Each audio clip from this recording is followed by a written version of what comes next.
একজন ব্যক্তির দৈনিক কমপক্ষে 6 ঘন্টা ঘুমানো দরকার। সুস্থ থাকার জন্য পর্যাপ্ত খাবারের মতো পর্যাপ্ত পরিমাণে ঘুমও আমাদের দেহের জন্য জরুরি। কিন্তু কম ঘুম বা অতিরিক্ত ঘুম কেন পায়? ঘুম পাওয়া খুবই স্বাভাবিক বিষয়গুলোর মধ্যে পড়ে। তবে কী কারণে মাত্রাতিরিক্ত ঘুম পায় জানেন কি? সারা রাত ঘুমিয়েও সকালে উঠতে ক্লান্তি অনুভব হয় অনেকের। সকালের নাস্তা সারতেই চোখে ঘুম যেন জেঁকে বসে। আড্ডা কিংবা ঘরে অলস সময় পার করলেও ঘুম পায় কেন অনেকের?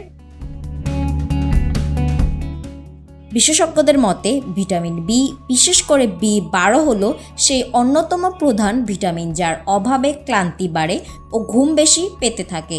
এছাড়া রক্ত স্বল্পতার কারণে ক্লান্তি পেতে পারে, যা অতিরিক্ত ঘুমের দিকে পরিচালিত করে। ডিএনএ এবং লোহিত রক্তকণিকা উৎপাদনের জন্য ভিটামিন বি12 অপরিহার্য। এটি স্নায়ুতন্ত্রের কার্যকারিতার জন্য অপরিহার্য।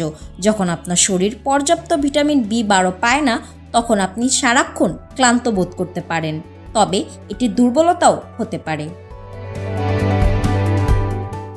সুরা সুলতানা, মুন টাইমস নিউজ।